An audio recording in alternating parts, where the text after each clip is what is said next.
अथ अन्नप्राशन विधिं वक्ष्यामः। अन्नप्राशन संस्कार तभी करें जब बालक की शक्ति अन्न पचाने योग्य हो। इसमें आश्वलायन गृह्य सूत्र का प्रमाण। षष्ठे मासस्य अन्नप्राशनम् घृतौदनम तेजस कामः। और तीसरा श्लोक कहते हैं दधि मधु घृत मिश्रित अन्नम प्राशयेत। इसी प्रकार पारस्करीय गृह्य सूत्र आदि में भी है। छठे महीने बालक को अन्न प्राशन करावे। जिसको तेजस्वी बालक करना हो वह घृत युक्त भात अथवा दही शहद और घृत तीनों भात के साथ मिला के निम्नलिखित विधि से अन्न प्राशन करावे।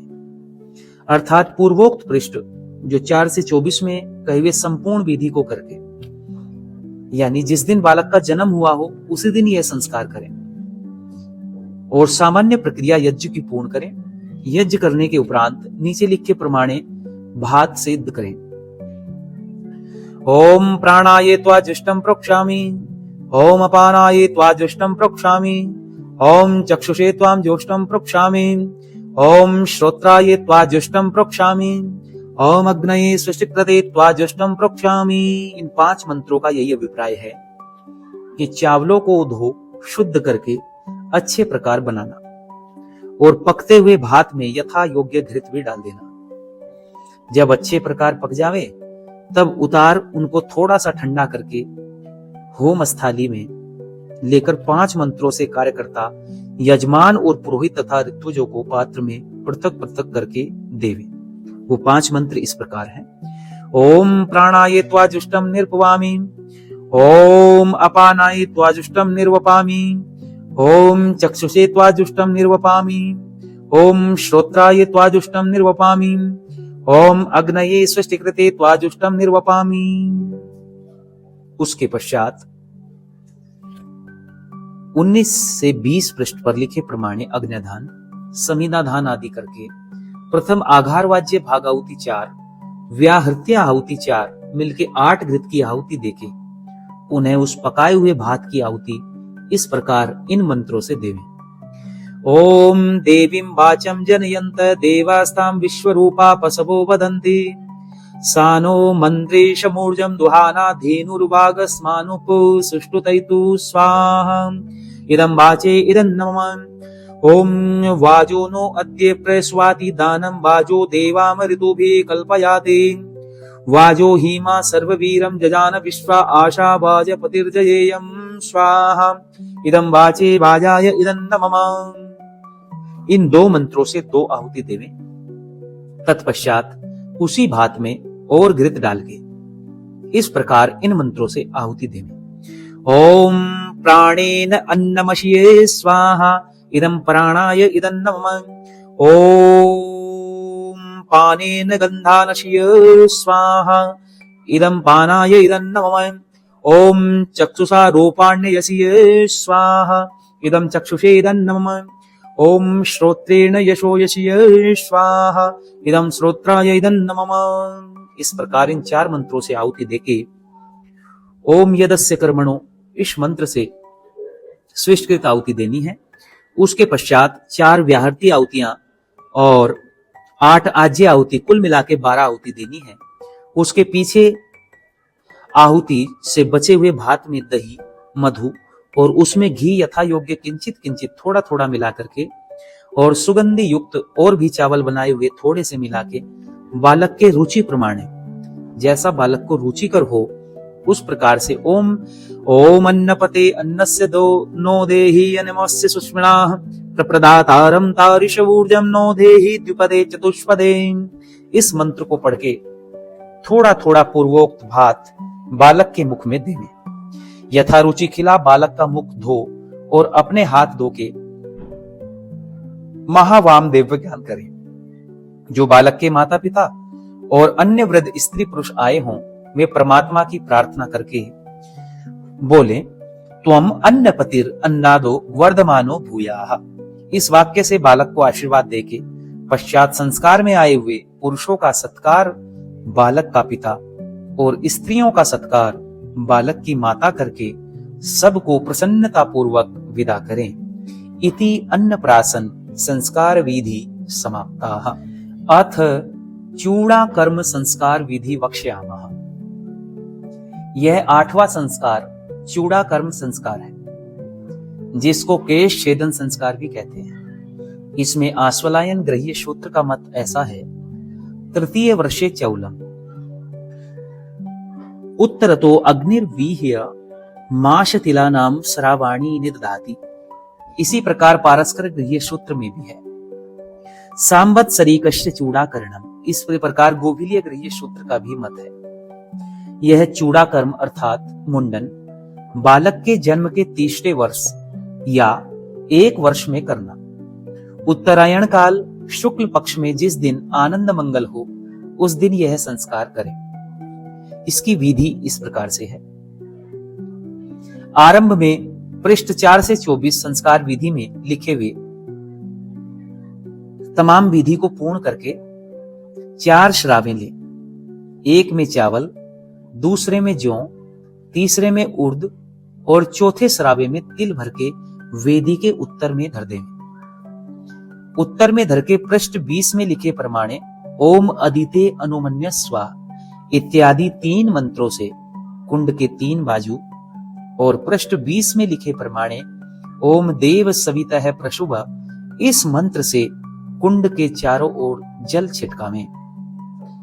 पूर्व पृष्ठ 19 में लिखित अग्न्याधान समिधा दान कर अग्नि को प्रदीप्त करके जो समिधा प्रदीप्त हुई हो उस पर लक्ष्य देकर पृष्ठ 20-21 में लिखे प्रमाणे आघार वाज्य भाग आहुति 4, व्याहृति आहुति 4 और पृष्ठ 22-23 में लिखे प्रमाणे 8 आज्य आहुति सब मिलके 16 आहुति देवें। फिर पृष्ठ 21-22 में लिखे प्रमाणे ओम भूर्भुवः स्वः अग्नि आयुंसि इत्यादि मंत्रों से 4 आज्य आहुति प्रधान होम की देके। उसके पश्चात पृष्ठ 21 में लिखे प्रमाणे व्याहृति आहुति 4 और पृष्ठ 21 में लिखे प्रमाणे स्विष्कृत मंत्र से 1 आहुति मिलके 5 घृत की आहुति देवें। बस इतनी क्रिया करके कर्मकर्ता परमात्मा का ध्यान करके नाई की ओर प्रथम देखे, यानी नाई उस समय आप पास में बुला के बिठा के रखें और कार्यकर्ता लोग उस नाई की तरफ देखते हुए अथर्ववेद के 6ठे कांड के 68वें सूक्त से इस मंत्र को बोले। ओम आयम गंत सविता अक्षुरेणोष्णेन वाय उदकेन एहि आदित्या रुद्रा वसव उदंतु सचेत सोमस्य राज्यो वपत प्रचेतसः। इस मंत्र का जप करके पिता बालक के पृष्ठ भाग में बैठ के किंचित उष्ण और किंचित ठंडा जल दोनों पात्रों में लेके ओम उष्णेन वाय उदकेन एधि इस मंत्र को बोल के दोनों पात्र का जल एक पात्र में मिला लेवे। उसके पश्चात थोड़ा जल, थोड़ा मक्खन और थोड़ा दही, यानी जल हो थोड़ा सा मक्खन या दही की मलाई लेके ओम अदिति समश्रु वपत्वाप उन्दत्तु वर्चसा चिकित्सतु प्रजापतिर दीर्घायुत्वाय चक्षसे। अथर्ववेद के 6ठे कांड का ये 68वें सूक्त से लिया गया मंत्र है। और आगे ओम शवित्रा प्रसुता दैव्य आपा उन्दन्तु ते तनुम दीर्घायुत्वाय वर्चसे। इन मंत्रों को बोल के बालक के सिर के बालों में 3 बार हाथ फेर के केशों को भिगोवे। तत्पश्चात कंघा लेके केशों को सुधार के इकट्ठा करे, अर्थात बिखरे न रहे। और उसके बाद ओम औषधे त्रायस्वैनम इस मंत्र को बोल के 3 दर्भ लेके अर्थात दूब दाहिनी बाजू के केशों के समूह को हाथ से दबा के ओम विष्णुर्दृष्टोऽसि इस मंत्र से छुरे की ओर देख के ओम शिवो नामासि स्वाधितिस्ते पिता नमस्ते अस्तु मामा हिंसिः इस मंत्र को बोल के छुरे को दाहिनी हाथ में लेवें। और उसके बाद ओम स्वाधिते मैनम हिंसिः ओम निवर्तयामा आयुषे अन्याद्याय प्रजनाय रायस्पोषाय सुप्रजास्त्वाय सुवीर्याय। इन 2 मंत्रों को बोल के उस छुरे और उन कुशाओं को केशों के समीप ले जाके अथर्ववेद के छठे कांड के 68वें सूक्त के इस मंत्र को बोले। ओम येनावपत् सविताक्षुरेण सोमस्य राज्यो वरुणश्च विद्वान् तेन ब्रह्मणो वपतेदमस्य गोमानस्ववानयमस्तु प्रजावान्। इस मंत्र को बोल के कुशा सहित उन केसों को काटे और वे कटे हुए केश और दर्भ शमी वृक्ष के पत्र सहित,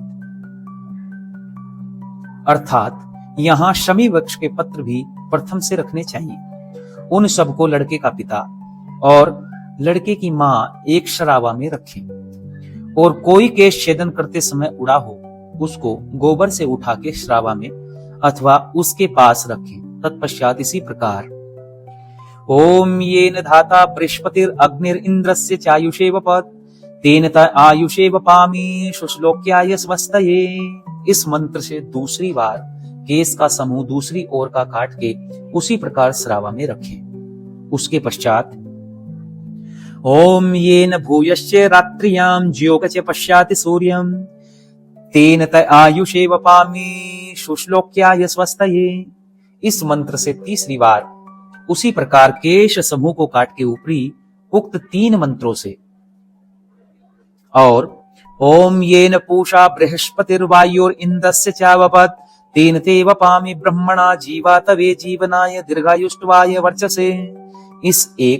इन 4 मंत्रों को बोल के चौथी बार इसी प्रकार केसों के समूह को काटे, अर्थात प्रथम दक्षिण बाजू के केश काटने का विधि पूर्ण हुआ, उसके पश्चात बाईं ओर के केस काटने की विधि करें, फिर उसके पीछे आगे के केस काटें।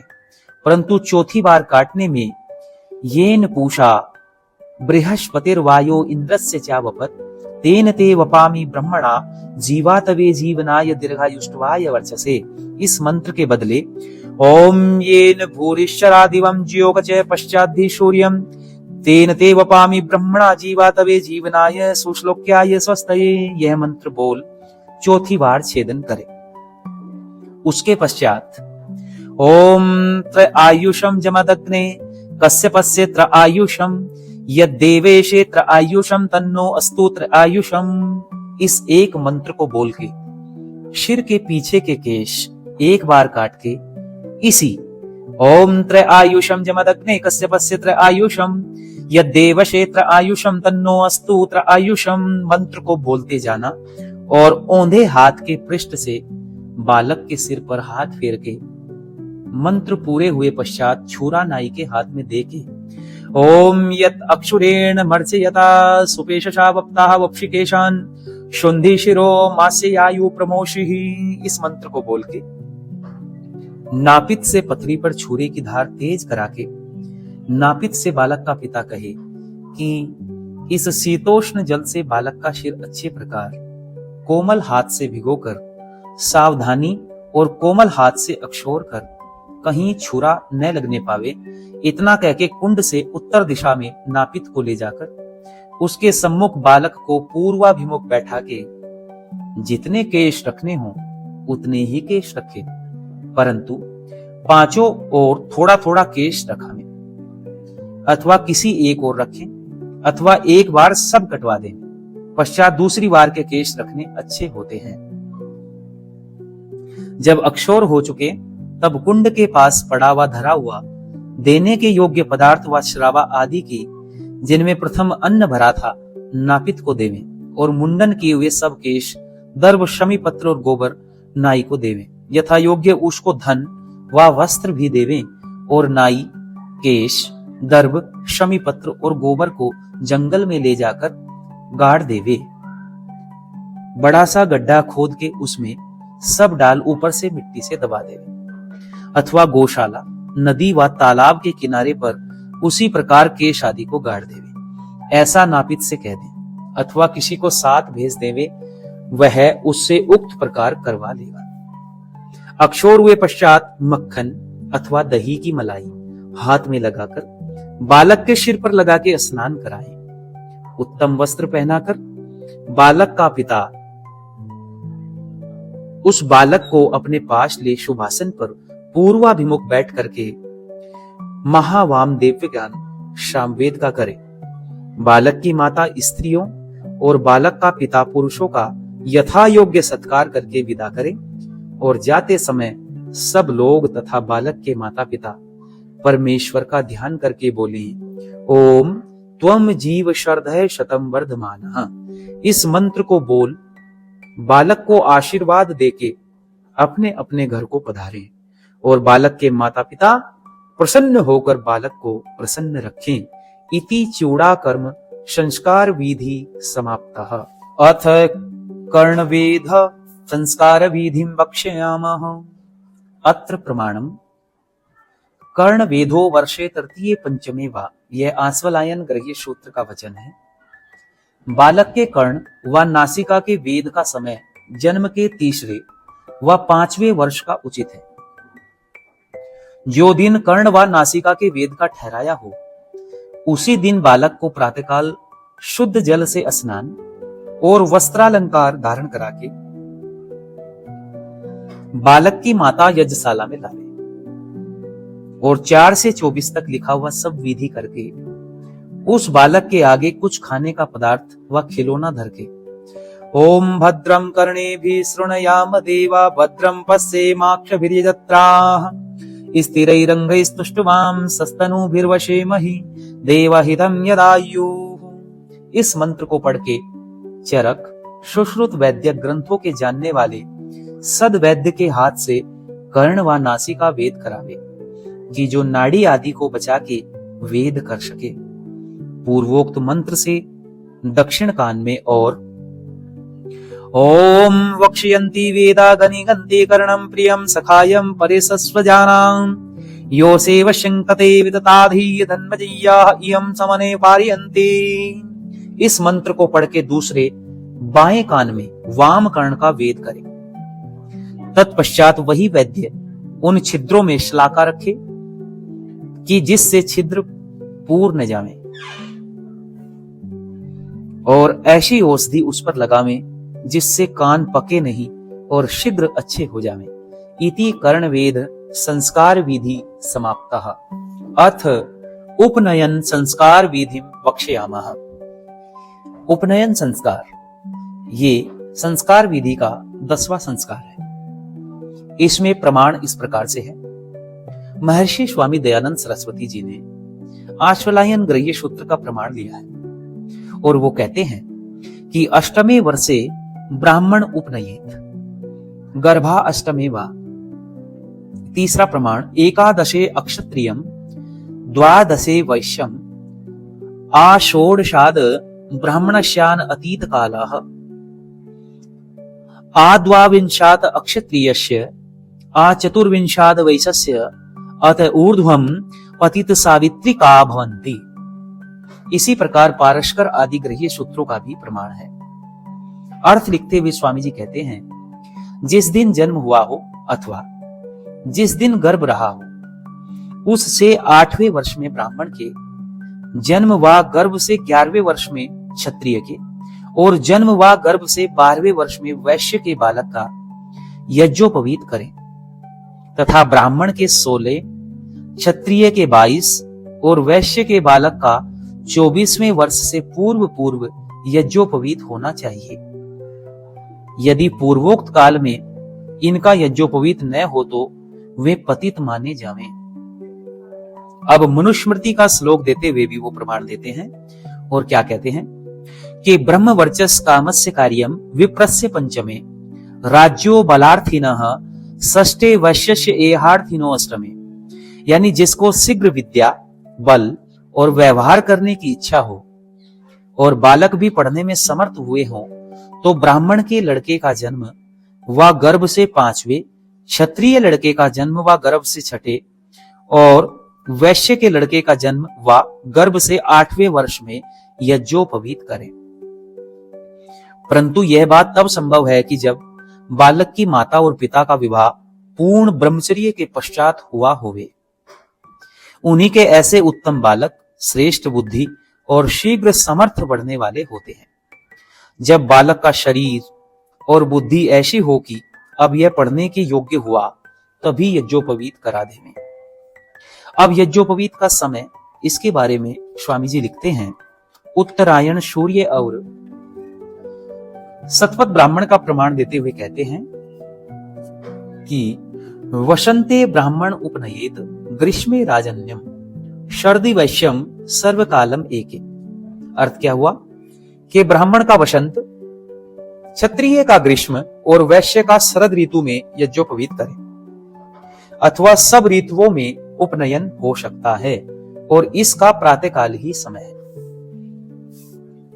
अब सतपथ ब्राह्मण का एक और वचन स्वामी जी ने यहां दिया है और वो कहते हैं कि पयो व्रतो ब्राह्मणो यवागु व्रतो राजन्य आमिक्षा व्रतो वैश्याः।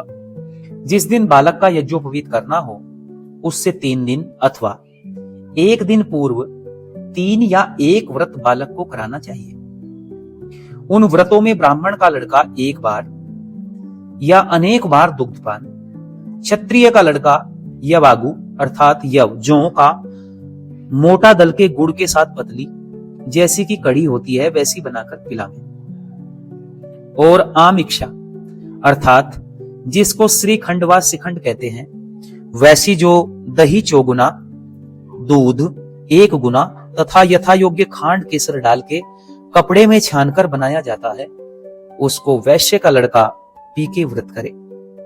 अर्थात जब जब लड़कों को भूख लगे तब तब तीनों वर्णों के लड़के इन तीनों पदार्थों ही का सेवन करें, अन्य पदार्थ कुछ न खावे पीवे।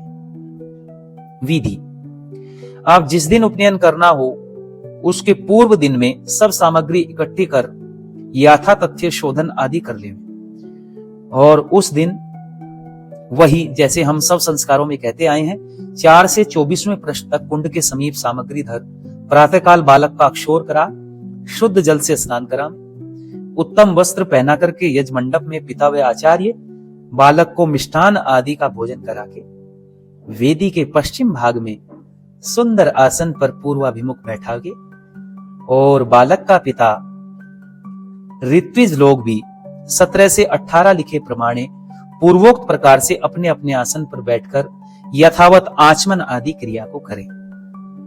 फिर उसके पश्चात कार्यकर्ता बालक के मुख से ये वचन बुलवावे।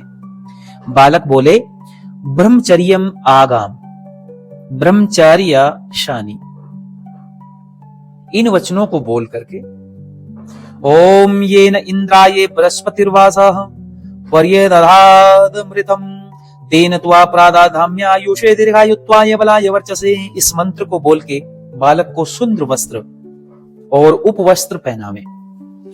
इसके पश्चात बालक आचार्य के सम्मुख बैठे और यज्ञोपवीत हाथ में लेके ओम यज्ञोपवीतम परमं पवित्रं प्रजापतिर्यत् सहजं पुरस्तात् आयुष्यमग्रं प्रतिमंच शुभ्रं यज्ञोपवीतम बलमस्तु तेजा।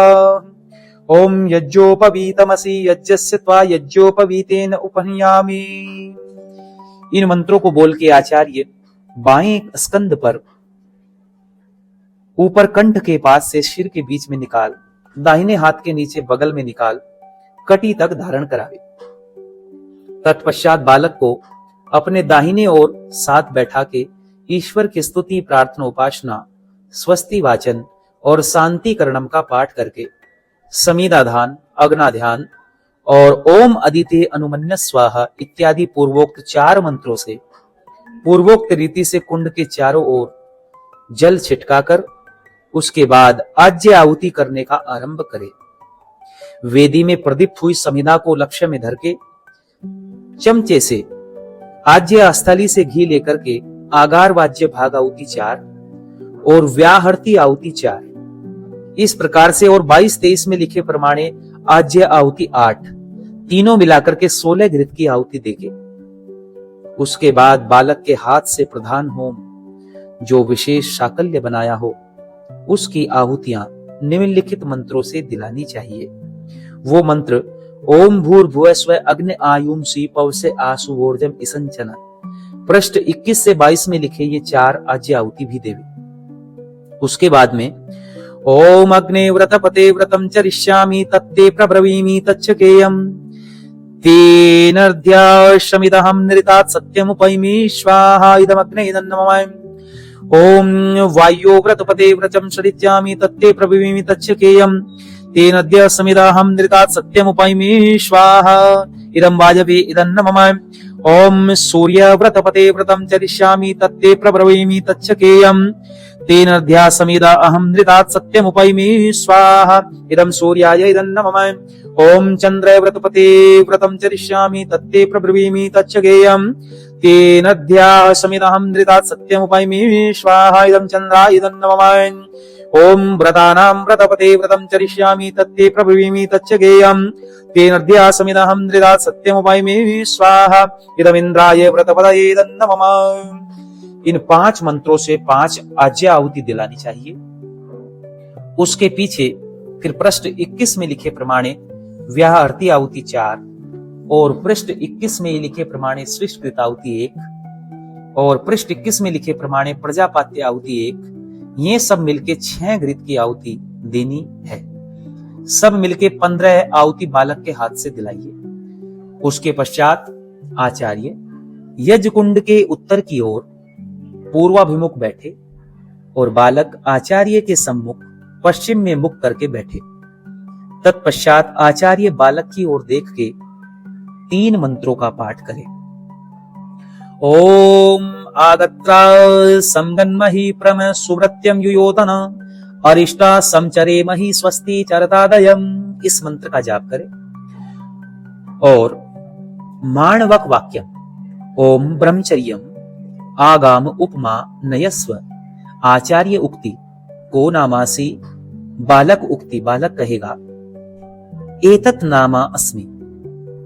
तत्पश्चात जो बालक का नाम है आचार्य पूछेगा को नामासी और बालक अपना नाम यहाँ पर आचार्य को बता देगा कि मेरा नाम यह है। उसके बाद में ओम आपो हिष्टामयो भुवस्तान ऊर्जे दधातन महीरणाय चक्षसे ओम यो वः शिवतमो रसस्तस्य भाजयते हना उसतीरिव मातराहं तस्मा अरगमावो अस्य अक्षाय जिन्वताः आपो जनयथा च न। इन 3 मंत्रों को पढ़ के बटुक की दक्षिण हस्तांजलि शुद्धोदक से भरनी। तत्पश्चात आचार्य अपनी हस्तांजलि भर के ओम तत्सवितुर्वृणीमहे वयम देवस्य भोजनम श्रेष्ठ सर्वधातमं तुरं भगस्य धीमहि, इस मंत्र को पढ़ के आचार्य अपनी अंजलि का जल बालक की अंजलि में छोड़ के बालक की हस्तांजलि अंगुष्ठ सहित पकड़ के ओम देवस्य त्वा सवितु प्रशवे अश्विनोर्बाहुभ्याम पूष्णो हस्ताभ्याम हस्तम ग्रहण्यम अशौ, इस पद के स्थान में बालक का संबोधन अंत नामोच्चारण सर्वत्र करना चाहिए।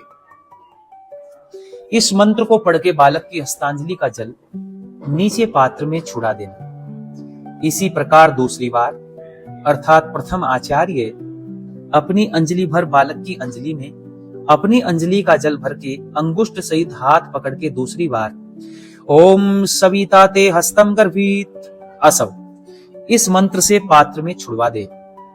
पुनः इसी प्रकार तीसरी बार आचार्य अपने हाथ में जल भर के पुनः बालक की अंजलि में जल भर के अंगुष्ठ सहित हाथ में पकड़ के ओम अग्निर आचार्य स्तवय अशौ, हर बार अशौ के स्थान पर और अमुम इन दोनों के स्थान के पद पर बालक के नाम का उच्चारण करें। ओम देव शवितरे सते ब्रह्मचारी तम गोपाय समामृतः, इस 1 और पृष्ठ 54 में लिखे प्रमाणे तचक्षुर्देवहितम पुरस्तात् शुक्रमुच्चरत्, इस दूसरे मंत्र को पढ़ के बालक को सूर्य अवलोकन करा। बालक सहित आचार्य सभा मंडप में आ यज्ञ कुंड की उत्तर बाजू की ओर बैठ के ओम युवा सुवासा परिवीत आगात स उश्रेयान भवति जायमाना ओम सूर्यस्य आवृत मन्वान आवृतस्य असौ, इस मंत्र को पढ़े और बालक आचार्य की प्रदक्षिणा करके आचार्य के सम्मुख बैठे। पश्चात आचार्य बालक के दक्षिण स्कंद पर अपने दक्षिण हाथ से स्पर्श और पश्चात अपने हाथ को वस्त्र से आच्छादित करे। ओम प्राणानां गंथिरसीमा विस्तत्रो अंतका इदं ते परिददामि अमुम, इस मंत्र को बोलने के पश्चात ओम अहुर इदं ते परिददामि अमुम, इस मंत्र पर उदर पर और ओम कृशम इदंते परिददामि यमुम इस मंत्र से हृदय पर, ओम प्रजापते त्वा परिददामि अशु इस मंत्र को बोल के दक्षिण स्कंद पर, और ओम देवाय त्वा सवित्रे परिददामि अशु इस मंत्र को बोल के वाम हाथ से बाएं स्कंद पर स्पर्श करके बालक के हृदय पर हाथ धर के बोले, ओम तम धीराशः कवय उन्नयन्ति स्वाध्यायो मनसा देवयन्ताः। ऐसा बोल के आचार्य सम्मुख रहकर बालक के दक्षिण हृदय पर अपना हाथ रख के बोले, ओम मम वर्तेते हृदयं दधामि मम चित्तम अनुचित्तम ते अस्तु मम वाचम एकमना जसस्वा बृहस्पतिष्ठा न्यूनक्तु मह्यम।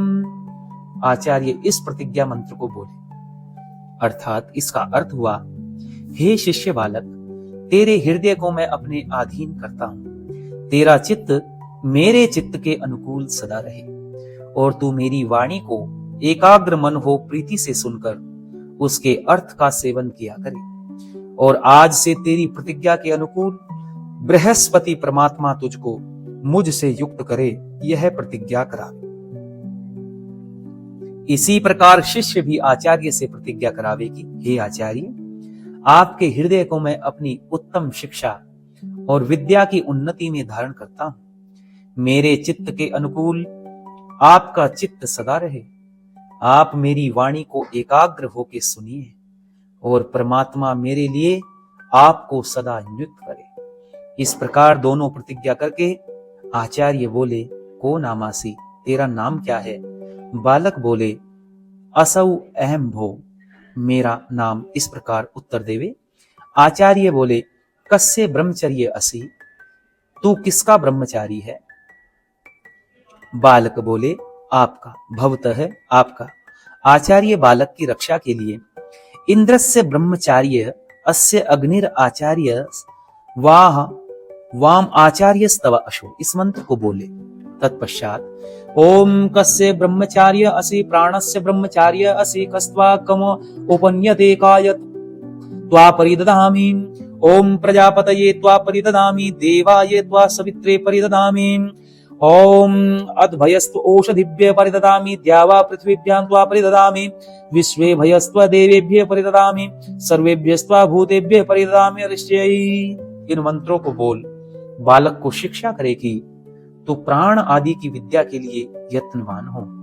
यह उपनयन संस्कार पूरे हुए पश्चात यदि उसी दिन वेदारंभ करने का विचार पिता और आचार्य का हो तो उसी दिन करना चाहिए, और जो दूसरे दिन का विचार हो तो फिर दोबारा से पृष्ठ 23-24 में लिखे प्रमाणे महावाम देव्यगान करके संस्कार में आई हुई स्त्रियों का बालक की माता और पुरुषों का बालक का पिता सत्कार करके विदा करे, और माता पिता आचार्य संबंधी इष्ट मित्र सब मिलके ओम त्वम जीव शर्धे शतम वर्धमानः आयुष्मान तेजस्वी वर्चस्वी भूया इस प्रकार आशीर्वाद देके अपने अपने घर को सिधारें। इति उपनयन संस्कार विधि समाप्तः।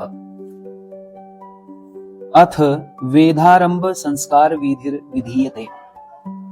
वेदारंभ उसको कहते हैं जो गायत्री मंत्र से लेके सांगोपांग चारों वेदों के अध्ययन करने के लिए नियम धारण करना होता है। यहां महर्षि जी ने सांगोपांग शब्द का वर्णन किया है। सांगोपांग मैंने स अंग और स उपांग, यानी अंग और उपांग क्या होते हैं उनके बारे में हम थोड़ा सा विचार कर लेते हैं। वेद को समझने के लिए अंगों और उपांगों का पढ़ना बहुत ही आवश्यक है। वेद को यदि हम पढ़ना चाहते हैं, ठीक ठीक समझना चाहते हैं, तो उसके लिए अंग निर्धारित किए गए हैं जिनको कहा गया है शिक्षा, कल्प, व्याकरण, निरुक्त, छंद और ज्योतिष। और उपांग की अगर मैं चर्चा करूं तो उसमें पूर्व मीमांसा, वैशेषिक, न्याय, योग, सांख्य और वेदांत। यहां उपवेद की अगर मैं बात करूं तो आयुर्वेद, धनुर्वेद, गंधर्व वेद और अर्थवेद जिसको हम शिल्प शास्त्र भी कहते हैं। ब्राह्मण की अगर बात करें तो ऐत्रेय, शतपथ, साम और गोपथ। इन समस्त विद्याओं को पढ़ने के उपरांत फिर ऋग्वेद, यजुर्वेद, साम और अथर्ववेद इन सबको क्रम से पढ़ना चाहिए। इसी के लिए स्वामी दयानंद ने लिखा है कि गायत्री मंत्र से लेके सांगोपांग चारों वेदों के अध्ययन करने के लिए नियम का धारण करना ही वेदारंभ कहलाता है। अब इसका समय क्या है? तो स्वामी जी लिखते हैं, जो दिन उपनयन संस्कार का है वही वेदारंभ का है। यदि उस दिवस में न हो सके अथवा करने की इच्छा न हो तो दूसरे दिन करें। यदि दूसरा दिन भी अनुकूल न हो तो 1 वर्ष के भीतर किसी भी दिन करें। अब विधि क्या है वो थोड़ा सा विचार करते हैं। जो वेदारंभ का दिन ठहराया हो उस दिन प्रातःकाल शुद्धोदक से स्नान करा के शुद्ध वस्त्र पहनाकर पश्चात कार्यकर्ता अर्थात पिता, यदि पिता न हो तो आचार्य, बालक को लेके उत्तम आसन पर वेदी के पश्चिम पूर्वाभिमुख बैठे और फिर वही जैसे हम हर संस्कार में करते आते हैं, ईश्वर स्तुति, प्रार्थना, उपासना, स्वस्ति वाचनम, शांतिकरणम और ओम भूर्भुवः स्वः इत्यादि मंत्र से अग्न्यधान करके अयं तेजमात्मा और अदिते अनुमन्यस्व इस प्रकार जल सिंचन आदि की क्रिया करके आधार वाज्य भागावती, व्याहृति आहुति, आज्य आहुति, इन समस्त यज्ञ को पूर्ण करने के उपरांत सृष्टकृत आहुति 1 और प्रजापात्य आहुति, इस प्रकार से मिलकर 6 आज्य आहुति बालक के हाथ से दिलानी है। उसके बाद में फिर आगे ओम अग्ने सुस्रवाः सुस्रवा सम्मां कुरु यथा त्वम् अग्ने सुस्रवाः सुस्रवा असि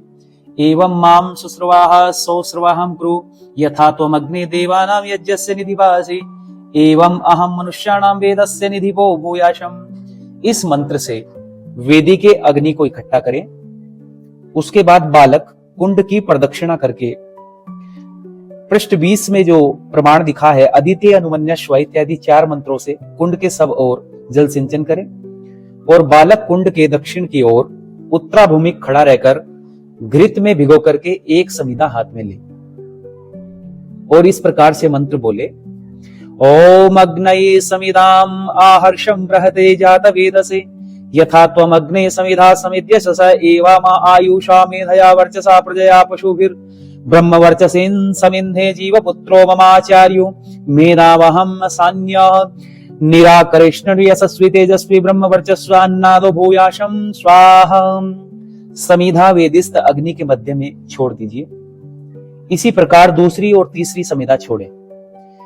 ऊपर दिए गए प्रमाणे ओम अग्नि सुस्रवाः श्रुवंसः इस मंत्र से वेदिस्त अग्नि को इकट्ठा करके और फिर पृष्ठ 20 में लिखे प्रमाणे ओम अदिते अनुमन्यस्व इन 4 मंत्रों से कुंड के सब ओर जल सिंचन करके बालक वेदी के पश्चिम में पूर्वाभिमुख बैठे और वेदी के अग्नि पर दोनों हाथों को थोड़ा सा तपा के हाथ में जल लगाकर फिर मंत्र बोले, ओम तनुपाग्नेसि तन्वं मे पाहि ओम आयुर्दा अग्ने अस्यायुर्मे देहि ओम वर्चोदा अग्ने असि वर्चो में देहि ओम अग्नेयन में तन्मा ऊनम तन्म आप्रणहम ओम मेधाम में देवाः सविता आदधातु ओम मेधाम में देवी सरस्वती आदधातु ओम मेधाम अश्विनौ देवा वदताम पुष्करस्त्रिजौ।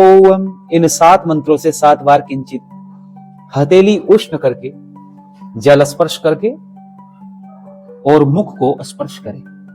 उसके पश्चात बालक ओम वाक्चय में आप्यताम इस मंत्र से मुख को, ओम प्राणश्चय में आप्यताम इस मंत्र से नासिका के द्वार को, ओम चक्षुष्य में आप्यताम इस मंत्र से दोनों नेत्रों को, ओम श्रोत्रंच में आप्यताम इस मंत्र से दोनों कान को, ओम यशोबलंच में आप्यताम इस मंत्र से दोनों भुजाओं को स्पर्श करें और इन मंत्रों से बालक परमेश्वर का उपस्थान करे। ओम मयि मेधाम मयि प्रजाम मध्याग्निस्तेजो दधातु मयि मेधाम मयि प्रजाम मयि इंद्रियं दधातु मयि मेधाम मयि प्रजाम मयि सूर्यो भ्राजो दधातु यत्ते अग्ने तेजस्तेनाहं तेजस्वी भूयासम् यत्ते अग्ने वर्चस्तेनाहं अवर्चस्वी भूयासम् यत्ते अग्ने हस्ततेनाहं हरस्वी भूयासम्। अब कुंड की उत्तर बाजू की ओर जाके जानू को घुटने को भूमि में टेक के पूर्वाभिमुख बैठे और आचार्य बालक के सम्मुख पश्चिमाभिमुख बैठे। बालक बोले, अधीहि भू सावित्रीं भो अनुब्रूहि, अर्थात आचार्य से बालक कहे कि हे आचार्य, प्रथम 1 ओंकार, पश्चात 3 महाव्याहृति तत्पश्चात सावित्री, ये त्रिक अर्थात तीनों मिलके परमात्मा के वाचक मंत्र को मुझे उपदेश कीजिए। तत्पश्चात आचार्य एक वस्त्र अपने और बालक के कंधे पर रख के अपने हाथ से बालक के दोनों हाथों की अंजलि को पकड़ के नीचे लिखे प्रमाणे बालक को 3 बार करके गायत्री मंत्रोपदेश करे। प्रथम बार ओम भूर्भुवः स्वाहा तत्सवितुर्वरेण्यम, इतना टुकड़ा एक एक पद का शुद्ध उच्चारण बालक से करा के दूसरी बार ओम भूर्भुवः स्वाहा तत्सवितुर्वरेण्यम भर्गो देवस्य धीमहि, एक एक पद से यथावत धीरे धीरे उच्चारण करवा के तीसरी बार ओम भूर्भुवः स्वाहा तत्सवितुर्वरेण्यम भर्गो देवस्य धीमहि धियो यो नः प्रचोदयात्।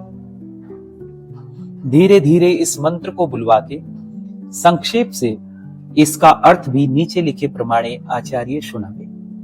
मंत्र का अर्थ इस प्रकार से है। ओम, यह मुख्य परमेश्वर का नाम है, जिस नाम के साथ अन्य सब नाम लग जाते हैं। भू, जो प्राण का भी प्राण। भुवः, सब दुखों से छुड़ाने हारा। स्वाहा, स्वयं सुख स्वरूप और अपने उपासकों को सब सुख की प्राप्ति कराने हारा है। तत्, उस। सवितु, सब जगत की उत्पत्ति करने वाले, सूर्य आदि प्रकाशकों के भी प्रकाशक, समग्र ऐश्वर्य के दाता, देवस्य, कामना करने के योग्य, सर्वत्र विजय करने हारे परमात्मा का जो वरेण्यम, अति श्रेष्ठ, ग्रहण और ध्यान करने योग्य, भर्गः, सब क्लेशों को भस्म करने हारा पवित्र शुद्ध स्वरूप है, तत् उसको हम लोग धीमहि धारण करें। यह जो परमात्मा ने हमारी धीय बुद्धियों को उत्तम गुण कर्म स्वभाव में प्रचोदयात प्रेरणा करे। इसी प्रयोजन के लिए इस जगदीश्वर ही की स्तुति प्रार्थना उपासना करना और इससे भिन्न किसी को उपास्य इष्ट देव, उसके तुल्य व उससे अधिक नहीं मानना चाहिए।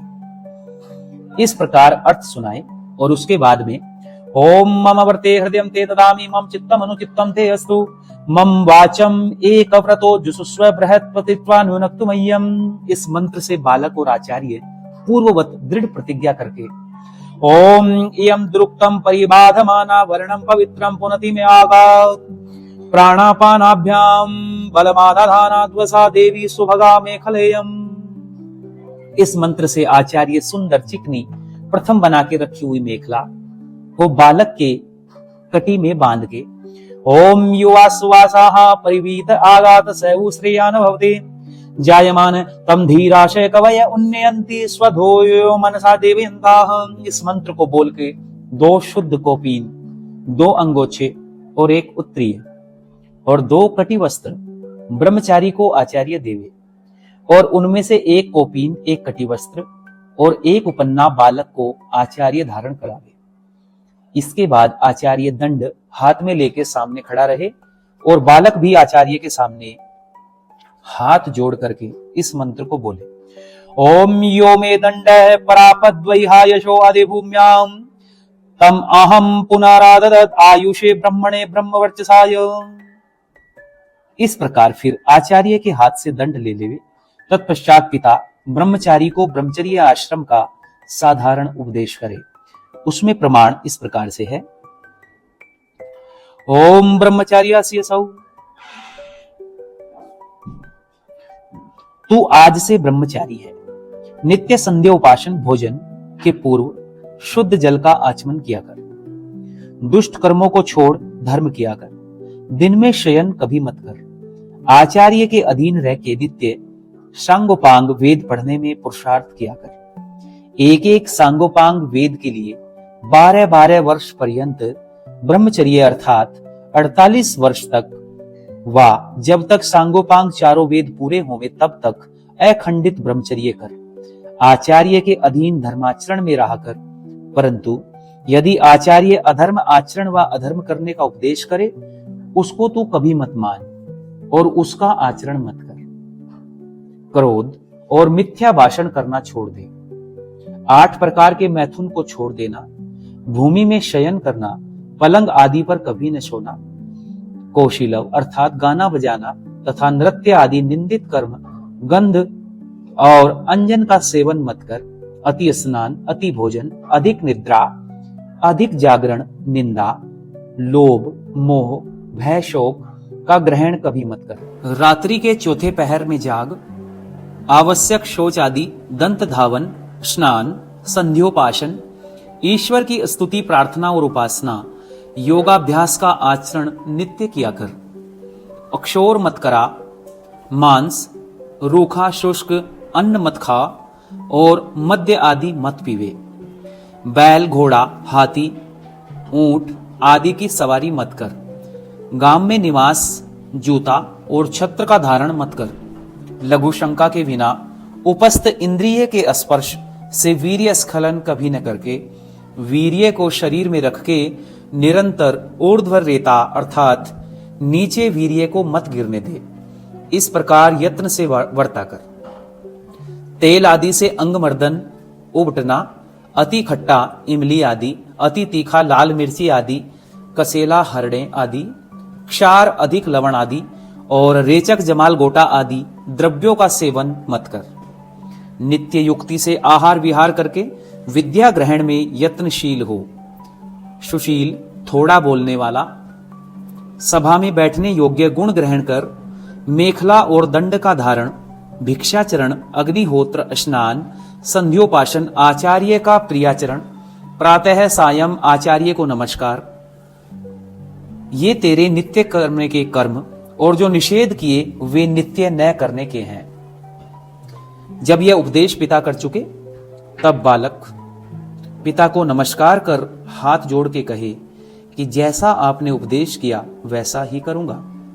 तत्पश्चात ब्रह्मचारी यज्ञ कुंड की प्रदक्षिणा करके कुंड के पश्चिम भाग में खड़ा रह के माता पिता, भाई बहन, मामा, मौसी, चाचा आदि से लेके जो भिक्षा देने में नकार न रहे करें उनसे भिक्षा मांगे और जितनी भिक्षा मिले उसे आचार्य के आगे धर देनी चाहिए। तत्पश्चात आचार्य उसमें से कुछ थोड़ा सा अन्न लेके वह सब भिक्षा बालक को दे देवे और वह बालक उस भिक्षा को अपने भोजन के लिए रख छोड़े। इसके पश्चात बालक को शुभासन पर बैठा के पृष्ठ 23-24 में लिखे प्रमाणे वाम दिव्यगान को करना। तत्पश्चात बालक पूर्व रखी हुई भिक्षा का भोजन करे और इसके बाद सायंकाल तक विश्राम और गृह आश्रम संस्कार में लिखा संध्योपासन आचार्य बालक के हाथ से करावे और पश्चात ब्रह्मचारी सहित आचार्य कुंड के पश्चिम भाग में आसन पर पूर्वाभिमुख बैठे और स्थाली पाक अर्थात पृष्ठ 13 में लिखे प्रमाणे भात बना उसमें घी डाल पात्र में रख कर के पृष्ठ 19 में लिखे प्रमाणे समीधा धान कर पुनः समीधा प्रदीप्त कर आघार वाज्य भाग आहुति 4 व्याहृति आहुति 4 दोनों मिलके 8 आज्य आहुति देनी है। तत्पश्चात ब्रह्मचारी खड़ा होके पृष्ठ 71 में जो अभी हमने प्रमाण पढ़ा था ओम अग्नि सुश्रवाहा इस मंत्र से 3 शमिधा की आहुति देवे। उसके बाद बालक बैठ के यज्ञ कुंड के अग्नि से अपना हाथ तपा मुख का स्पर्श करके अंग स्पर्श करे। उसके बाद भात को बालक आचार्य को होम और भोजन के लिए देवे। पुनः आचार्य उस भात में से आहुति के अनुमान भात में स्थाली में लेके उसमें घी मिलाकर निम्न मंत्रों से, वो मंत्र इस प्रकार से हैं। ओम सदस्पतिम अद्भुतम प्रियम इंद्रस्य काम्यम सनिम मेधामयाससं स्वाहा इदं सदस्पतिये नमः। ओम तत्सवितुर्वरेण्यं भर्गो देवस्य धीमहि धियो यो नः प्रचोदयात् स्वाहा इदं सवित्रे इदं नमः। ओम ऋषिभ्यो स्वाहा इदं ऋषिभ्य इदं नमः। इन 3 मंत्रों से 3 और ओम यदस्य कर्मणो इस मंत्र से चौथी आहुति देवे। उसके बाद 4 व्याहृति की आहुतियां और त्वन्नो इन 8 मंत्रों से 8 आज्य आहुति मिलके 12 आज्य आहुति देके ब्रह्मचारी सुभाषण पर पूर्वाभिमुख बैठे और उसके पश्चात वामदेव का गान करें। फिर आचार्य के साथ मिलकर के वामदेव ज्ञान पूर्ण करे और आचार्य ऐसा वाक्य बोल के आचार्य का वंदन करे। अमुक गोत्रो उत्पन्नो अहम भो भवंतम अभिवादये। यहां अपने गोत्र का नाम लेना है और आचार्य आयुष्मान विद्यावान भव सौम्य ऐसा आशीर्वाद देके पश्चात होम से बचे हुए हविष्य अन्न और दूसरे भी सुंदर मिष्ठान्न का भोजन आचार्य के साथ अर्थात पृथक पृथक बैठ के करे। इसके बाद हस्त मुख प्रक्षालन करके संस्कार में निमंत्रण से जो आए हों उन्हें यथा योग्य भोजन कराकर तत्पश्चात स्त्रियों को स्त्री और पुरुषों को पुरुष प्रीति पूर्वक विदा करे और सब जने बालक को निम्नलिखित आशीर्वाद दे। हे बालक, त्वम ईश्वर कृपया विद्वान शरीर आत्म बलयुक्तः कुशली वीर्यवान अरोगाः सर्वाः विद्या आदित्यश्मान दिदृक्षु सन्न अगम्याः। ऐसा आशीर्वाद देके अपने अपने घर को चले जाए। इसके पश्चात ब्रह्मचारी 3 दिन तक भूमि में शयन, प्रातः सायं पृष्ठ 71 में लिखे अग्ने सुस्रवाहा इस मंत्र से समिधा होम और पृष्ठ 18 में लिखे प्रमाणे मुख आदि अंग स्पर्श आचार्य उसको करावे और 3 दिन तक सदस्पति इत्यादि पृष्ठ 76 में लिखे प्रमाणे 4 स्थाली पाक की आहुति पूर्वोक्त रीति से ब्रह्मचारी के हाथ से करवावे और 3 दिन तक अक्षार लवण रहित पदार्थ का भोजन ब्रह्मचारी किया करे। उसके बाद पाठशाला में जाके गुरु के समीप विद्याभ्यास करने के समय की प्रतिज्ञा करे और आचार्य भी करे। अथर्ववेद के 11वें कांड का ये 5वां सूक्त है जिसमें इस प्रकार मंत्र दिए गए हैं। ओम आचार्य उपनयमानो ब्रह्मचारिणम कृणते गर्भमन्ताः तम रात्रि तिस्त्र उद्रे बिभर्ति तम जातम दृष्टुम विषम्यति देवाः। ओम इयं समत् पृथ्वी द्योर्दित्योरंतरिक्षं समिधा प्रणादे ब्रह्मचारी समिधा मेखलया श्रमेण लोकास्तप्सा पिपर्ति। ओम ब्रह्मचार्ये अति सुमिधाः सुमध्ये कार्ष्ण्यं वसानोः दीक्षितो दीर्घमश्रु स सद्य एति पूर्व अस्माद उत्तरम समुद्रम लोकांत संगृभ्य मुहुराचरिकृत्राः। ओम ब्रह्मचर्येण तपसा राजा राष्ट्रं विरक्षति आचार्यो ब्रह्मचर्येण ब्रह्मचारिणम् इच्छते। ओम ब्रह्मचर्येण कन्या युवानं विन्दते पदिं ब्रह्मचारी ब्रह्मभ्राज बिभ्रति तस्मिन् देवा अधिविश्वे समोदाः। प्राणपानौ जन्यनादव्यानं वाचं मनोहृदयं ब्रह्ममेधाम्। संक्षेप से इसका भावार्थ इस प्रकार है। आचार्य ब्रह्मचारी को प्रतिज्ञा पूर्वक समीप रख के 3 रात्रि पर्यंत गृहाश्रम के प्रकरण में लिखे संध्योपासना आदि सत्पुरुषों का आचार की शिक्षा करे। उसके आत्मा के भीतर गर्भ रूप विद्या स्थापन करने के लिए उसको धारण कर और उसको पूर्ण विद्वान कर देता है। और जब वह पूर्ण ब्रह्मचर्य और विद्या को पूर्ण करके घर को आता है तब उसको देखने के लिए सब विद्वान लोग सम्मुख जाकर बड़ा मान्य करते हैं। जो यह ब्रह्मचारी वेदारंभ के समय 3 शमिदा अग्नि में होम करके ब्रह्मचर्य के व्रत का नियम पूर्वक सेवन करता है, विद्या पूर्ण करने को दृढ़ उत्साही होता है, वह जानो पृथ्वी सूर्य और अंतरिक्ष के सदृश सबका पालन करता है, क्योंकि वह समिधा धान मेखला आदि चिन्हों का धारण और परिश्रम से विद्या पूर्ण करके इस ब्रह्मचर्य अनुष्ठान रूप तप से सब लोगों को सद्गुण और आनंद से तृप्त कर देता है। जब विद्या से प्रकाशित और मृग चर्म आदि धारण कर दीक्षित होके दीर्घ श्मश्रु 40 वर्ष तक दाढ़ी मूछ आदि पंच केशों का धारण करने वाला ब्रह्मचारी वह पूर्व समुद्र रूप ब्रह्मचर्य अनुष्ठान को पूर्ण करके गुरुकुल से उत्तर समुद्र अर्थात गृहाश्रम को शीघ्र प्राप्त होता है। वह सब लोगों का संग्रह करके वारंवार पुरुषार्थ और जगत को सत्योपदेश से आनंदित कर देता है। वही राजा उत्तम होता है जो पूर्ण ब्रह्मचर्य रूप तपश्चरण से पूर्ण विद्वान, सुशिक्षित, सुशील, जितेंद्रिय होकर राज्य का विविध प्रकार से पालन करता है और वही विद्वान ब्रह्मचारी की इच्छा करे, और आचार्य हो सकता है जो यथावत ब्रह्मचर्य से संपूर्ण विद्याओं को पढ़ता है। जैसे लड़के पूर्ण ब्रह्मचर्य और पूर्ण विद्या पढ़ पूर्ण जवान होके ही अपने सदृश कन्या से विवाह करें, वैसे कन्या भी अखंड ब्रह्मचर्य से पूर्ण विद्या पढ़ के पूर्ण युवती हो अपने तुल्य पूर्ण युवावस्था वाले पति को प्राप्त होवे। जब ब्रह्मचारी ब्रह्म अर्थात सांगोपांग चारों वेदों को शब्द, अर्थ और संबंध के ज्ञान पूर्वक धारण करता है, तभी प्रकाशवान होता है। उसमें संपूर्ण दिव्य गुण निवास करते हैं और सब विद्वान उससे मित्रता करते हैं। वह ब्रह्मचारी ब्रह्मचर्य ही से प्राण, दीर्घ जीवन, दुख क्लेशों का नाश, संपूर्ण विद्याओं में व्यापकता, उत्तम वाणी, पवित्र आत्मा, शुद्ध हृदय, परमात्मा और श्रेष्ठ प्रज्ञा को धारण करके सब मनुष्यों के हित के लिए सब विद्याओं का प्रकाश करता है। अब ब्रह्मचर्य कालः, इसमें छांदोग्य उपनिषद के तृतीय प्रपाठक के 16वें खंड का प्रमाण महर्षि जी देते हैं। वो लिखते हैं कि मातृमान पितृमान आचार्यवान पुरुषो वेदा।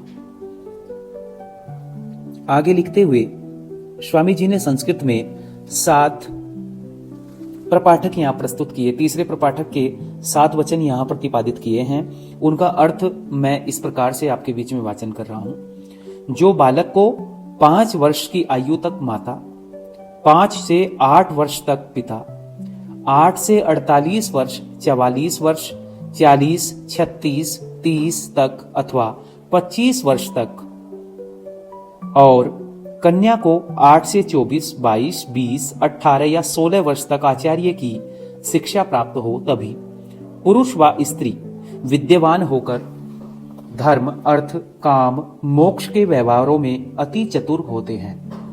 यह मनुष्य देह यज्ञ अर्थात अच्छे प्रकार इसको आयु बल आदि से संपन्न करने के लिए छोटे से छोटा यह पक्ष है कि 24 वर्ष पर्यंत ब्रह्मचर्य पुरुष और 16 वर्ष तक स्त्री ब्रह्मचर्य आश्रम यथावत पूर्ण करके जैसे 24 अक्षर का गायत्री छंद होता है वैसे करे। वह प्रातः सवन कहता है, जिससे इस मनुष्य देह के मध्य वसु रूप प्राण को प्राप्त होते हैं, जो बलवान होकर सब शुभ गुणों को शरीर, आत्मा और मन के बीच वास कराते हैं। जो कोई इस 25 वर्ष के आयु से पूर्व ब्रह्मचारी को विवाह व विषय भोग करने का उपदेश करे, उसको वह ब्रह्मचारी यह उत्तर देवे कि देख, यदि मेरे प्राण, मन और इंद्रिय 25 वर्ष तक ब्रह्मचर्य से बलवान न हुए, तो मध्यम श्रवण, जो कि आगे 44 वर्ष तक का ब्रह्मचर्य कहा है, उसको पूर्ण करने के लिए मुझ में सामर्थ्य न हो सकेगा। किंतु प्रथम कोटि का ब्रह्मचर्य मध्यम कोटि के ब्रह्मचर्य को सिद्ध करता है। इसलिए क्या मैं तुम्हारे सदृश मूर्ख हूं कि जो इस शरीर, प्राण, अंतःकरण और आत्मा के संयोग रूप सब शुभ गुण, कर्म और स्वभाव के साधन करने वाले संघात को शीघ्र नष्ट करके अपने मनुष्य देह धारण के फल से विमुख हो जाऊं, और सब आश्रमों के मूल, सब उत्तम कर्मों में उत्तम कर्म और सब के मुख्य कारण ब्रह्मचर्य को खंडित करके महादुख सागर में क्यों डूबूं? किंतु जो प्रथम आयु में ब्रह्मचर्य करता है, वह ब्रह्मचर्य के सेवन से विद्या को प्राप्त होके निश्चित रोग रहित होता है। इसलिए तुम मूर्ख लोगों के कहने से ब्रह्मचर्य का लोप मैं कभी नहीं करूंगा। और जो 44 वर्ष तक अर्थात 44 अक्षर का त्रिष्टुप छंद होता है, तद्वत जो मध्यम ब्रह्मचर्य करता है, वह ब्रह्मचारी रुद्र रूप प्राणों को प्राप्त होता है कि जिसके आगे किसी दुष्ट की दुष्टता नहीं चलती, और वह सब दुष्ट कर्म करने वालों को सदा रुलाता रहता है। यदि मध्यम ब्रह्मचर्य के सेवन करने वाले से कोई कहे कि तू इस ब्रह्मचर्य को छोड़, विवाह करके आनंद को प्राप्त हो, उसको ब्रह्मचारी यह उत्तर देवे कि जो सुख अधिक ब्रह्मचर्य आश्रम के सेवन से होता और विषय संबंधी भी अधिक आनंद होता है, वह ब्रह्मचर्य को न करने से स्वप्न में भी प्राप्त नहीं होता। क्योंकि सांसारिक व्यवहार, विषय और परमार्थ संबंधी पूर्ण सुख को ब्रह्मचारी ही प्राप्त होता है, अन्य कोई नहीं। इसलिए मैं इस सर्वोत्तम सुख प्राप्ति के साधन ब्रह्मचर्य का लोप न करके विद्वान, बलवान, आयुष्मान, धर्मात्मा होके संपूर्ण आनंद को प्राप्त करूंगा। तुम्हारे निर्बुद्धियों के कहने से शीघ्र विवाह करके स्वयं और अपने कुल को नष्ट भ्रष्ट कभी नहीं करूंगा। अब 48 वर्ष पर्यंत जैसा कि 48 अक्षर का जगती छंद होता है, वैसे इस उत्तम ब्रह्मचर्य से पूर्ण विद्या, पूर्ण बल, पूर्ण प्रज्ञा, पूर्ण शुभ गुण, कर्म, स्वभाव युक्त सूर्यवत प्रकाशमान होकर ब्रह्मचारी सब विद्याओं को ग्रहण करता है। यदि कोई इस सर्वोत्तम धर्म से गिराना चाहे, उसको ब्रह्मचारी उत्तर देवे कि अरे छोकरों के छोकरे, मुझसे दूर रहो, तुम्हारे दुर्गंध रूप भ्रष्ट वचनों से मैं दूर रहता हूं। मैं इस उत्तम ब्रह्मचर्य का लोप कभी नहीं करूंगा। इसको पूर्ण करके सर्व रोगों से रहित, सर्व विद्या आदि शुभ गुण कर्म स्वभाव सहित होऊंगा। इस मेरी शुभ प्रतिज्ञा को परमात्मा अपनी कृपा से पूर्ण करे, जिससे मैं तुम निर्बुद्धियों को उपदेश और विद्या पढ़ा के विशेष तुम्हारे बालकों को आनंद युक्त कर सकूं। महर्षि स्वामी दयानंद सरस्वती जी यहां धन्वंतरी जी कृत सुश्रुत ग्रंथ का प्रमाण देते हैं और वो कहते हैं कि इस मनुष्य देह की 4 अवस्था हैं। एक वृद्धि, दूसरी यौवन, तीसरी संपूर्णता और चौथी किंचित परिहानि करने हारी अवस्था है। इनमें 16वें वर्ष से आरंभ 25वें वर्ष में पूर्ति वाली वृद्धि की अवस्था है। जो कोई इस वृद्धि की अवस्था में वीर्य आदि धातुओं का नाश करेगा, वह कुहाड़े से काटे वृक्ष व डंडे से फूटे घड़े के समान अपने सर्वस्व का नाश करके पश्चाताप करेगा। पुनः उसके हाथ में सुधार कुछ भी न रहेगा। और दूसरी जो युवावस्था, उसका आरंभ 25वें वर्ष से 40वें वर्ष में होता है। जो कोई इसको यथावत संरक्षित न रख सकेगा, वह अपनी भाग्यशालीनता को नष्ट कर देगा। और तीसरी पूर्ण युवावस्था 40वें वर्ष में होती है। जो कोई ब्रह्मचारी होकर पुनः ऋतुगामी, परिस्त्री त्यागी, एक स्त्री व्रत, गर्भ रहे पश्चात 1 वर्ष पर्यंत ब्रह्मचारी न रहेगा, वह भी बना बनाया धूल में मिल जाएगा। और चौथी 40वें वर्ष से यथावत निर्वीर्य न हो, जब तक किंचित हानि रूप अवस्था है। यदि किंचित हानि के बदले वीर्य की अधिक हानि करेगा, वह भी राज, यक्षमा और भगंदर आदि रोगों से पीड़ित हो जाएगा। और जो इन चारों अवस्थाओं को यथोक्त सुरक्षित रखेगा, वह सर्वदा आनंदित होकर सब संसार को सुखी कर सकेगा। अब इसमें इतना विशेष समझना चाहिए कि स्त्री और पुरुष के शरीर में पूर्वोक्त चारों अवस्थाओं का एक सा समय नहीं है, किंतु जितना सामर्थ्य 25वें वर्ष में पुरुष के शरीर में होता है, उतना सामर्थ्य स्त्री के शरीर में 16वें वर्ष में हो जाता है। यदि बहुत शीघ्र विवाह करना चाहे तो 25 वर्ष का पुरुष और 16 वर्ष की स्त्री दोनों तुल्य सामर्थ्य वाले होते हैं। इसलिए इस अवस्था में जो विवाह करना वह अधम विवाह है।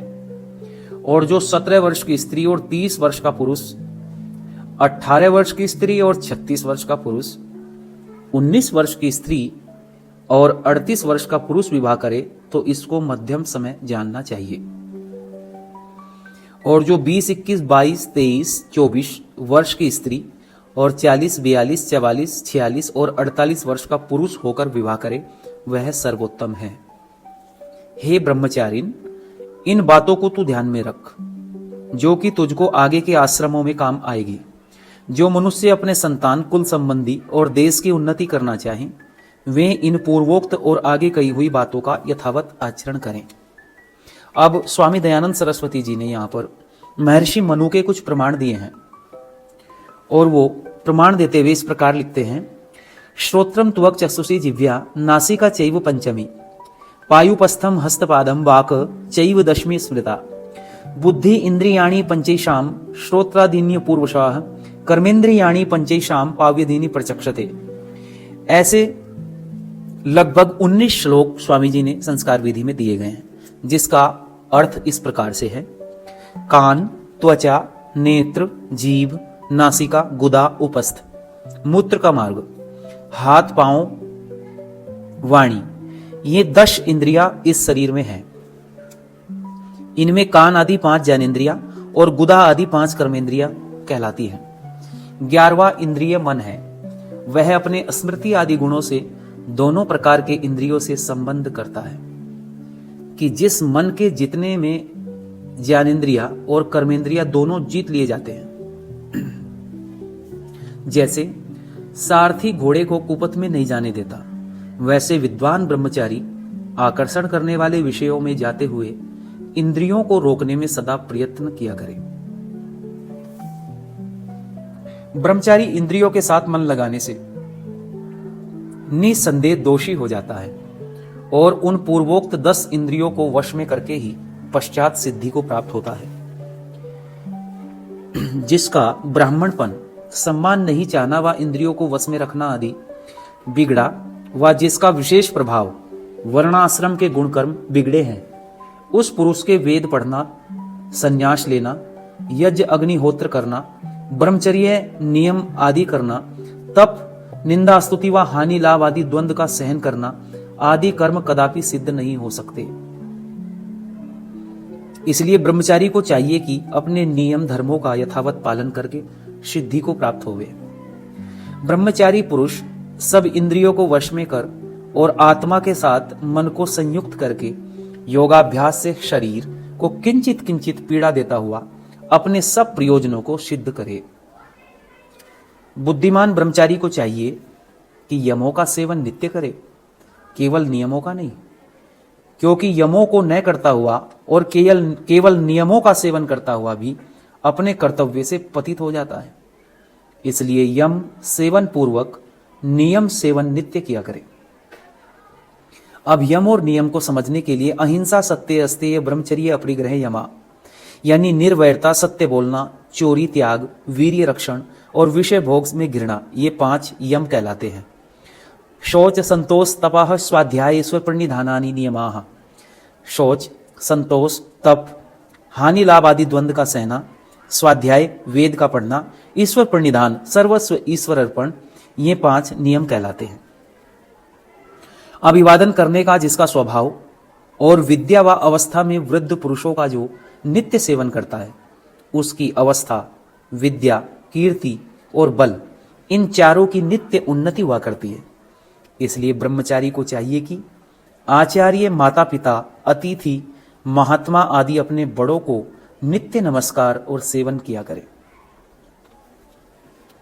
आगे महर्षि जी लिखते हैं, अज्ञ अर्थात जो कुछ नहीं पढ़ा वह निश्चय करके बालक होता, और जो मंत्रद अर्थात दूसरे को विचार देने वाला, विद्या पढ़ा, विद्या विचार में निपुण है, वह पिता स्थानीय होता है। क्योंकि जिस कारण सत्पुरुषों ने अज्ञ जन को बालक कहा और मंत्रद को पिता ही कहा है, इससे प्रथम ब्रह्मचर्य आश्रम संपन्न होकर ज्ञानवान, विद्यावान अवश्य होना चाहिए। धर्मवेत्ता ऋषिजनों ने न वर्षों, न पके केशों व झूलते हुए अंगों, न धन और न बंधुजनों से बड़प्पन माना, किंतु यही धर्म निश्चय किया कि जो हम लोगों में वाद विवाद में उत्तर देने वाला अर्थात वक्ता हो, वह बड़ा है। इससे ब्रह्मचर्य आश्रम संपन्न होकर विद्यावान होना चाहिए, जिससे कि संसार में बड़प्पन प्रतिष्ठा पावे और दूसरों को उत्तर देने में अति निपुण हो। आगे महर्षि जी लिखते हैं, उस कारण से वृद्ध नहीं होता कि जिससे इसका सिर झूल जाए, केस पक जाए, किंतु जो जवान भी पढ़ा हुआ विद्वान है, उसको विद्वानों ने वृद्ध जाना और माना है। इससे ब्रह्मचर्य आश्रम संपन्न होकर विद्या पढ़नी चाहिए। आगे स्वामी जी लिखते हैं कि यथा काष्ठमयो हस्ति यथा चर्ममयो मृगः यस्य विप्रो अनधीयान स्त्रियस्ते नाम बिभ्रति। माने जैसे काठ का कठपुतला हाथी व जैसे चमड़े का बनाया हुआ मृग हो, वैसे बिना पढ़ा हुआ विप्र अर्थात ब्राह्मण व बुद्धिमान जन होता है। उक्त वे हाथी, मृग और विप्र तीनों नाम मात्र धारण करते हैं। इस कारण ब्रह्मचर्य आश्रम संपन्न होकर विद्या पढ़नी चाहिए।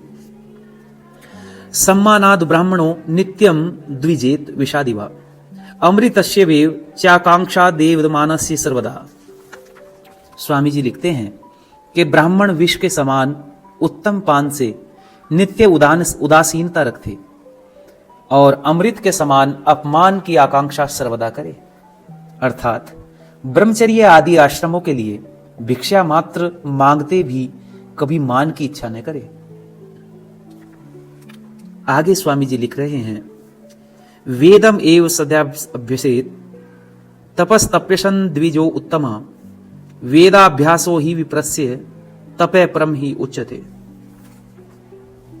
माने जो द्विज होते हैं उत्तम अर्थात ब्राह्मण आदिकों में उत्तम सज्जन पुरुष सर्वकाल तपश्चर्या करता हुआ वेद ही का अभ्यास करे, जिस कारण ब्राह्मण व बुद्धिमान जन को वेदाभ्यास करना इस संसार में परम तप कहा है।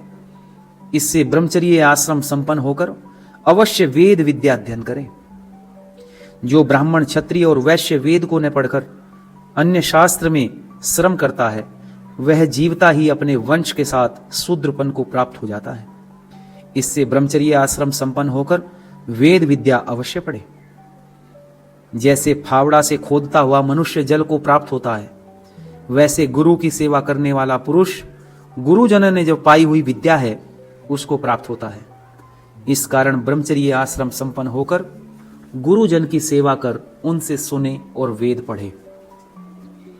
और यहां स्वामी जी बहुत उत्तम बात लिखते हैं और वो कहते हैं कि उत्तम विद्या की श्रद्धा करता हुआ पुरुष अपने से न्यून से भी विद्या पावे तो ग्रहण करे, नीच जाति से भी उत्तम धर्म का ग्रहण करे और निंदे कुल से भी स्त्रियों में उत्तम स्त्री जन का ग्रहण करे। यह नीति है। इससे गृहस्थाश्रम से पूर्व पूर्व ब्रह्मचर्य आश्रम संपन्न होकर कहीं से न कहीं से तो उत्तम विद्या पढ़े, उत्तम धर्म सीखे और ब्रह्मचर्य के अनंतर गृहाश्रम में उत्तम स्त्री से विवाह करे। क्योंकि विष से भी अमृत का ग्रहण करना, बालक से भी उत्तम वचन को लेना और नाना प्रकार के शिल्प काम सबसे अच्छे प्रकार ग्रहण करने चाहिए। इस कारण ब्रह्मचर्य आश्रम संपन्न होकर देश देश पर्यटन कर उत्तम गुण सीखे। अब महर्षि स्वामी दयानंद सरस्वती जी ने तैत्तिरीय उपनिषद के 7वें प्रपाठक के 11वें अनुवाक को यहां पर लिखा है और इसी तैत्तिरीय उपनिषद से ही फिर अनुवाक 8 ये दोनों को यहां प्रतिपादित करते हुए ऋषि लिखते हैं कि ऋतम तपे सत्यम तपे श्रुतम तपे शांतम तपो दमस तपस्तम तपो दानम तपो यज्ञस तपो ब्रह्म भूर्भुवा सुवर ब्रह्मैर तदुपास्त तपः। हे शिष्य, जो आनंदित पाप रहित अर्थात अन्याय अधर्माचरण रहित न्याय धर्माचरण सहित कर्म है उन्हीं का सेवन तू किया कर, इनसे विरुद्ध अधर्माचरण कभी मत कर। हे शिष्य, जो तेरे माता पिता आचार्य आदि हम लोगों के अच्छे धर्मयुक्त उत्तम कर्म हैं उन्हीं का आचरण तू कर और जो हमारे दुष्ट कर्म हो उनका आचरण कभी मत कर। हे ब्रह्मचारिन, जो हमारे मध्य में धर्मात्मा श्रेष्ठ ब्रह्मविद विद्वान है उन्हीं के समीप बैठना, संग करना और उन्हीं का विश्वास किया कर। हे शिष्य, तू जो यथार्थ का ग्रहण, सत्य मानना, सत्य बोलना, वेदादि सत्य शास्त्रों का सुनना, अपने मन को अधर्म आचरण में न जाने देना, श्रोत्र आदि इंद्रियों को दुष्टाचार से रोककर श्रेष्ठाचार में लगाना, क्रोध आदि के त्याग से शांत रहना, विद्या आदि शुभ गुणों का दान करना, अग्निहोत्र आदि और विद्वानों का संग कर जितने भूमि, अंतरिक्ष और सूर्य आदि लोकों में पदार्थ हैं उनका यथाशक्ति ज्ञान कर और योगाभ्यास, प्राणायाम, एक ब्रह्म परमात्मा की उपासना कर ये सब कर्म करना ही तप कहता है। इत्यादि उपदेश 3 दिन के भीतर आचार्य व बालक का पिता करे। तत्पश्चात घर को छोड़ गुरुकुल में जावे। यदि पुत्र हो तो पुरुषों की पाठशाला और कन्या हो तो स्त्रियों की पाठशाला में भेजें। यदि घर में वर्णोच्चारण की शिक्षा यथावत नहीं हुई हो तो आचार्य बालकों को और कन्याओं को स्त्री पाणिनि मुनिकृत वर्णोच्चारण शिक्षा 1 महीने के भीतर पढ़ा देवे। पुनः पाणिनि मुनिकृत अष्टाध्यायी का पाठ पदच्छेद अर्थ सहित 8 महीने में 1 वर्ष में पढ़ाकर धातु पाठ और 10 लकारों के रूप सधवाना तथा 10 प्रक्रिया भी सधवानी।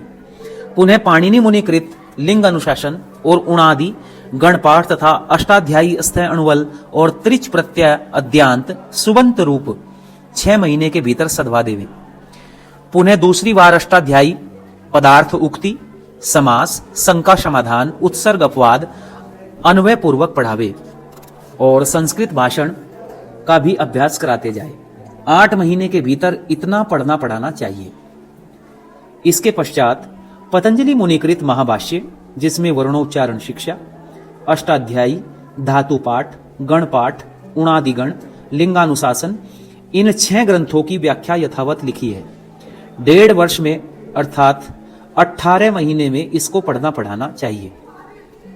इस प्रकार शिक्षा और व्याकरण शास्त्र को 3 वर्ष, 5 महीने व 9 महीने अथवा 4 वर्ष के भीतर पूरा कर सब संस्कृत विद्या के मर्म स्थलों को समझने के योग्य हुए। तत्पश्चात यास्क मुनिकृत निघंटु, निरुक्त तथा कात्यायन आदि मुनिकृत कोश 1.5 वर्ष के भीतर पढ़ के अव्ययार्थ, आप्त मुनिकृत, वाच्यवाचक, संबंध रूप, यौगिक, योग रूढ़ी और रूढ़ी 3 प्रकार के शब्दों के अर्थ यथावत जाने। तत्पश्चात पिंगल आचार्य कृत पिंगल सूत्र, छंदो ग्रंथ, भाष्य सहित 3 महीने में पढ़े और 3 महीने में श्लोक आदि रचन विद्या को सीखे। पुनः यास्क मुनिकृत काव्य अलंकार सूत्र, वात्सायन मुनिकृत भाष्य सहित आकांक्षा, योग्यता, आसक्ति और तात्पर्यार्थ अन्वय सहित पढ़ के इसी के साथ मनुस्मृति, विदुर नीति और किसी प्रकरण में से 10 सर्ग वाल्मीकि रामायण के, ये सब 1 वर्ष के भीतर पढ़े और पढ़ावे तथा 1 वर्ष में सूर्य सिद्धांत आदि में से एक कोई सिद्धांत से गणित विद्या, जिसमें बीज गणित, रेखा गणित और पाटी गणित, जिसको अंक गणित भी कहते हैं, पढ़े और पढ़ावे। निघंटु से लेके ज्योतिष पर्यंत वेदांगों को 4 वर्ष के भीतर पढ़े। तत्पश्चात जैमुनिकृत सूत्र पूर्व मीमांसा को व्यास मुनिकृत व्याख्या सहित, कणाद मुनिकृत वैशेषिक सूत्र रूप शास्त्र को गौतम मुनिकृत प्रशस्त पाद भाष्य सहित, वात्सायन मुनिकृत भाष्य सहित, गौतम मुनिकृत सूत्र रूप न्याय शास्त्र, व्यास मुनिकृत भाष्य सहित, पतंजलि मुनिकृत योग सूत्र योग शास्त्र, भागुरी मुनिकृत भाष्य युक्त कपिल आचार्य कृत सूत्र स्वरूप सांख्य शास्त्र, जैमिनी व बोधायन आदि मुनिकृत व्याख्या सहित व्यास मुनिकृत शारीरिक सूत्र तथा ईश, केन, कट, प्रश्न, मुंडक, मांडुक्य, ऐतरेय, तैत्तिरीय, छांदोग्य और बृहदारण्यक 10 उपनिषद, व्यास आदि मुनिकृत व्याख्या सहित वेदांत शास्त्र, इन 6 शास्त्रों को 2 वर्ष के भीतर पढ़ लेवे। तत्पश्चात ब्रहीच ऐतरीय ऋग्वेद का ब्राह्मण, आश्वलायन कृत श्रोत तथा गृह सूत्र और कल्प सूत्र पदक्रम और व्याकरण आदि के सहाय से छंद, स्वर, पदार्थ, अन्वय, भावार्थ सहित ऋग्वेद का पठन 3 वर्ष के भीतर करे। इसी प्रकार यजुर्वेद को शतपथ ब्राह्मण और पदादि के सहित 2 वर्ष तथा साम ब्राह्मण और पदादि तथा गान सहित सामवेद को 2 वर्ष तथा गोपत ब्राह्मण और पदादि के सहित अथर्ववेद को 2 वर्ष के भीतर पढ़े और पढ़ावे। सब मिलके 9 वर्षों के भीतर चारों वेदों को पढ़ना और पढ़ाना चाहिए। पुनः ऋग्वेद का उपवेद आयुर्वेद, जिसको वैद्यक शास्त्र कहते हैं, जिसमें धन्वंतरी जी कृत सुश्रुत और निघंटु तथा पतंजलि मुनिकृत चरक आदि आर्ष ग्रंथ है। इनको 3 वर्ष के भीतर पढ़ें। जैसे सुश्रुत में शस्त्र लिखे हैं, बनाकर शरीर के सब अवयवों को चीर के देखें तथा जो उसमें शारीरिक आदि विद्या लिखी है साक्षात करें। तत्पश्चात यजुर्वेद का उपवेद धनुर्वेद, जिसको शस्त्र शास्त्र विद्या कहते हैं, जिसमें अंगिरा आदि ऋषिकृत ग्रंथ हैं, जो इस समय बहुधा नहीं मिलते, 3 वर्ष में पढ़े और पढ़ावे।